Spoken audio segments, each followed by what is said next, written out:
Bonjour, c'est Capucine et bienvenue dans cette vidéo. Et donc, j'avais envie de vous parler de comment réaliser l'accouchement de ses rêves. Et donc là, aujourd'hui, je suis partie courir. Donc, je travaillais ce matin, et puis là, je cours et puis j'y retourne cet après-midi. Parce que du coup j'ai pas mal de patientes qui veulent des fois des accouchements sans péridurale ou naturel, mais elles disent oui ben on verra bien. Et en fait je suis pas sûre que ça soit la bonne technique de, parce que au prétexte que c'est naturel en fait, et ben il n'y aurait pas de préparation à faire en fait. C'est oui ben oui on verra bien, mais ça me fait un peu penser ben, comme si on allait grimper l'Everest et qu'on n'allait pas se préparer. Ben on verra bien, c'est naturel de marcher, ça doit bien, ça va le faire en fait. Et alors que si on prépare l'Everest, eh ben, on lit des récits de gens qui ont déjà fait ça, on regarde quel matériel ils ont pris, comment ils se sont préparés, etc. Et pour moi, il y a 3 piliers qui vont faire qu'on va pouvoir réaliser l'accouchement de ses rêves. C'est de prendre en compte ces 3 aspects. Donc l'aspect physiologique mécanique, c'est préparer son bassin, bien manger, être en forme et avoir un bassin souple. Le deuxième, c'est tout ce qui est préparation psychologique, entre guillemets, avec euh, se préparer, soit à l'aide de la sophrologie, de l'hypnose, faire aussi le point sur toutes ces croyances, parce que souvent, ben, voilà, si notre mère elle a mal accouché, si nos sœurs, nos cousines, il y a eu dans la famille des choses où les accouchements se sont mal passés, ben, on a des ancrages, on a des croyances qui, oui, ben, on a la croyance que l'accouchement ça fait mal, on a la croyance que l'accouchement c'est long, on a la croyance que les femmes chez nous elles ont des bassins petits, etc. Donc il faut aussi faire le point sur un petit peu ces croyances dans la famille. Moi, j'ai eu la chance, c'est que c'était plutôt des croyances positives et plutôt aidantes. J'ai une de mes tantes qui a accouché 3 fois à la maison. Ma mère a eu des très beaux accouchements. Donc, j'avais plutôt des choses positives, mais c'est pas le cas de toutes les femmes. Et puis ensuite, le dernier pilier, eh bien, c'est l'environnement, en fait, dans quel environnement on va être, et est-ce que l'environnement il va être aidant ou plutôt pas énorme.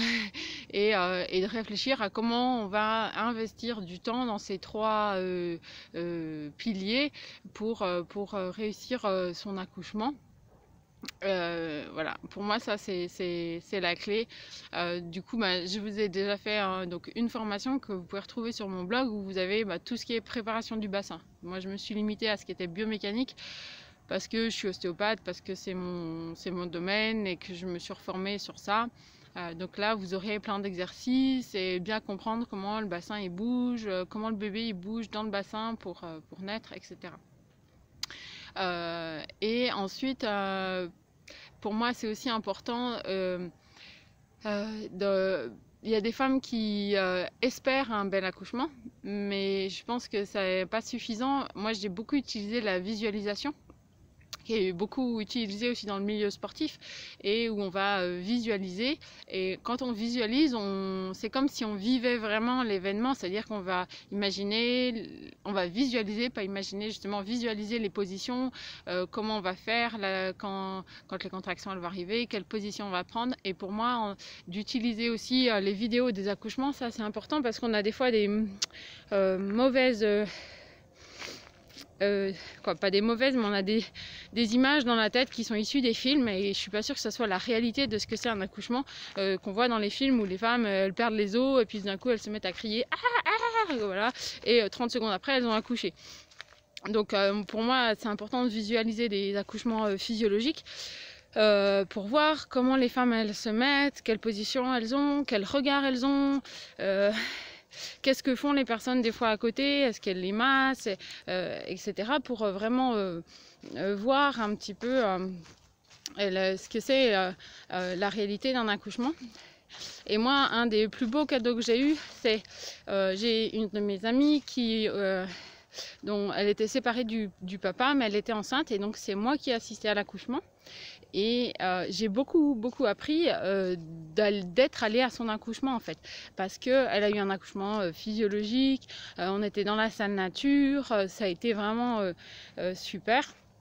Et j'ai beaucoup appris en étant présente en fait sur cet accouchement physiologique. J'ai vu quelle tête elle avait, j'ai vu la tête qu'elle a fait quand en fait le bébé il avait la main sur la joue, et du coup ça faisait un peu plus mal. Et du coup, on apprend beaucoup par mimétisme parce qu'on a vu des autres personnes faire. Et aujourd'hui, c'est bien un domaine où on ne voit plus les femmes ni accoucher, on ne voit plus les femmes allaiter. Et du coup, on n'a pas cet apprentissage par mimétisme. Et une manière de le remplacer, c'est par les films et de voir ces accouchements physiologiques. Donc voilà un petit peu pour moi ces 3 piliers sur lesquels il faut se préparer quand on veut préparer un accouchement physiologique. Donc l'environnement, qu'est-ce que vous voulez, un accouchement à la maison, en maison de naissance, est-ce que la personne qui va être là, elle va vous aider, elle va vous dire oui tu vois là ce que tu vis, l'intensité, tout ça là, ça c'est normal, tout va bien, ou est-ce que les gens ils vont avoir peur, ils vont dire oh là là mais t'es sûre, tu veux pas une péridurale, donc voilà, préparer l'entourage qui va être là, est-ce qu'il va être aidant ou pas. Préparation psychologique avec des outils comme l'hypnose, la sophrologie, etc. Et puis tout ce qui est mécanique et physiologique, comprendre les hormones et la biomécanique du bassin, et puis tout ça. Voilà, j'espère que cette petite vidéo vous a plu. N'oubliez pas, vous pouvez vous abonner, mettre un petit pouce si vous en avez envie, et retrouver plus d'informations sur mon blog. Et puis moi je vais repartir parce qu'il fait froid. À très bientôt.